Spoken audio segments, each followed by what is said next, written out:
Subscribe का button दबाकर बगल में बेल आइकन को ऑल पे सेट ज़रूर करें ताकि हमारे चैनल से एक भी वीडियो आपसे छूटे ना। वर्ष भर की 2 एकादशियों को पुत्रदा एकादशी के नाम से जाना जाता है।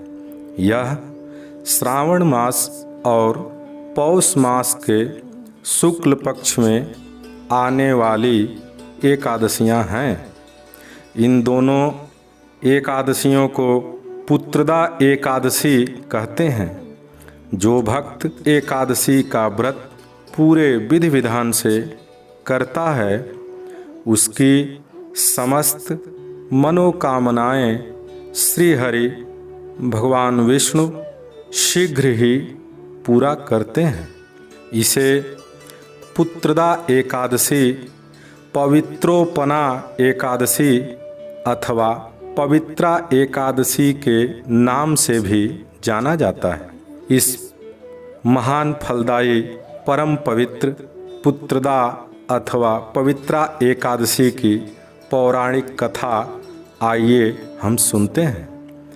महाराज युधिष्ठिर कहने लगे, हे भगवान, श्रावण शुक्ल एकादशी का क्या नाम है, व्रत करने की क्या विधि है, इसका माहात्म्य क्या है, कैसे किया जाता है, कृपया हे मधुसूदन विस्तार पूर्वक इसे ज्ञात कराएं। भगवान श्री कृष्ण मधुसूदन कहने लगे, इस एकादशी का नाम पुत्रदा एकादशी है।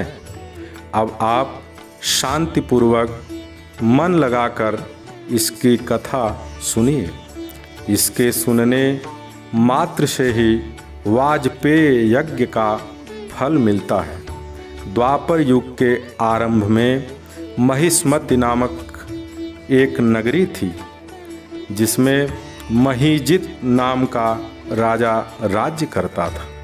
लेकिन पुत्रहीन होने के कारण राजा को राज्य का सुख नहीं मिलता था और किसी कार्य में पूर्ण मन नहीं लगता था, उद्विग्न रहता था।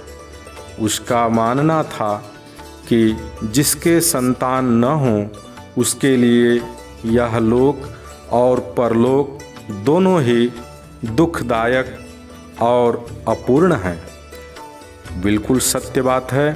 शास्त्रों में भी अनेकों जगह ऐसा बताया गया है। पुत्र सुख की प्राप्ति के लिए राजा ने अनेक उपाय किए, परंतु राजा को पुत्र की प्राप्ति नहीं हुई। वृद्धावस्था आती देखकर राजा ने प्रजा के प्रतिनिधियों को बुलाया और कहा, हे प्रजाजनों, मेरे खजाने में अन्याय से उपार्जन किया हुआ धन नहीं है। न मैंने कभी देवताओं तथा ब्राह्मणों का धन ही छीना है। किसी दूसरे की धरोहर भी मैंने नहीं ली। प्रजा को पुत्र के समान पालता रहा। मैं अपराधियों को पुत्र तथा बांधवों की तरह दंड देता रहा। कभी किसी से घृणा नहीं की। पूर्णतः निष्पक्ष और न्यायपूर्ण राजधर्म का पालन किया। सबको समान माना।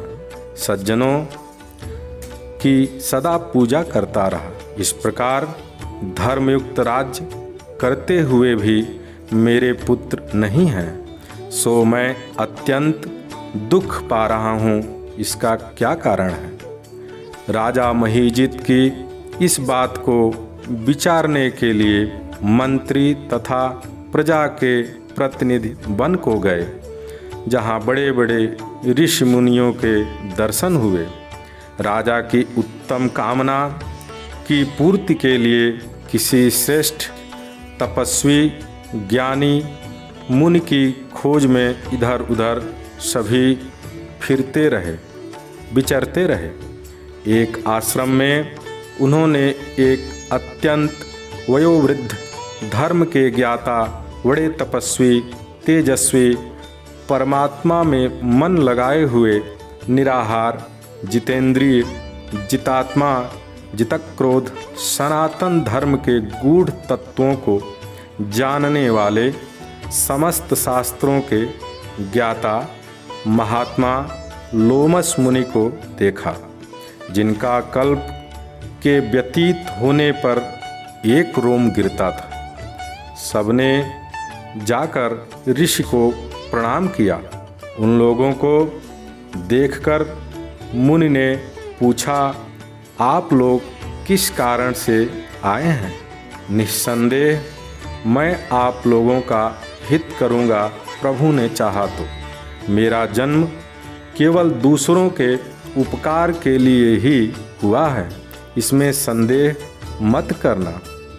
लोमस ऋषि के ऐसे वचन सुनकर सब लोग बोले, हे महर्षि, आप हमारी बात जानने में ब्रह्मा जी से भी अधिक समर्थ हैं, अतः आप हमारे इस संदेह को दूर कीजिए। महिष्मतीपुरी का धर्मात्मा राजा महीजित प्रजा का पुत्र के समान पालन करते हैं, फिर भी वह पुत्रहीन होने के कारण दुखी हैं। उन लोगों ने आगे कहा कि हम लोग उन्हीं की प्रजा हैं, अतः उनके दुख से हम भी दुखी हैं। आपके दर्शन से हमें पूर्ण विश्वास है कि हमारा यह संकट अवश्य दूर होगा, क्योंकि महान पुरुषों के दर्शन मात्र से ही अनेक कष्ट दूर हो जाते हैं। सो आप तो महामुनि हैं, आप कृपा करके राजा को पुत्र होने के उपाय सुझाएं। यह वार्ता सुनकर ऋषि ने थोड़ी देर के लिए नेत्र बंद किए और राजा के पूर्व जन्म का वृत्तांत जानकर कहने लगे, यह राजा पूर्व में एक निर्धन वैश्य था। निर्धन होने के कारण इसने कई बुरे कर्म किए। यह एक गांव से दूसरे गांव व्यापार करने जाया करता था। एक समय ज्येष्ठ मास के शुक्ल पक्ष की द्वादशी के दिन मध्याह्न के समय वह जबकि 2 दिन से भूखा प्यासा था, एक जलाशय पर जल पीने गया। उसी स्थान पर एक तत्काल की ब्याही हुई प्यासी गौ जल पी रही थी। राजा ने उस प्यासी गाय को जल पीते हुए हटा दिया और स्वयं जल पीने लगा। इसीलिए राजा को यह दुख सहना पड़ा। एकादशी के दिन भूखा रहने से वह राजा हुआ और प्यासी गौ को जल पीते हुए हटाने के कारण पुत्र वियोग का दुख सहना पड़ा। ऐसा सुनकर सब लोग कहने लगे, हे ऋषि, शास्त्रों में सापों का प्रायश्चित भी लिखा है, अतः आप जिस प्रकार से भी राजा का यह पाप प्रायश्चित नष्ट हो और उनका मनोरथ सिद्ध हो, सो उपाय हम लोगों को बताइए।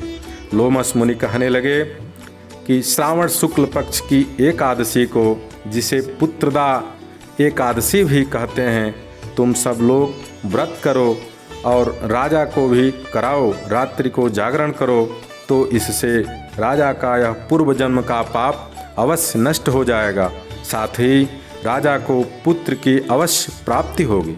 लोमस ऋषि के ऐसे वचन सुनकर मंत्रियों सहित सारी प्रजा नगर को वापस लौट आई और जब श्रावण शुक्ल एकादशी आई तो ऋषि की आज्ञा अनुसार सबने राजा सहित पुत्रदा एकादशी का व्रत और जागरण किया, दान पुण्य किया, पूजा पाठ किया, दान दक्षिणा की व्यवस्था बनाई। इसके पश्चात द्वादशी के दिन इसके पुण्य काल का फल राजा को दिया गया। उस पुण्य के प्रभाव से रानी ने गर्भ को धारण किया और प्रसव काल समाप्त होने पर उसके एक बड़ा तेजस्वी दिव्य ललाटों से संपन्न और दिव्य गुणों से पूर्ण आयु प्राप्त युक्त पुत्र रत्न उत्पन्न हुआ।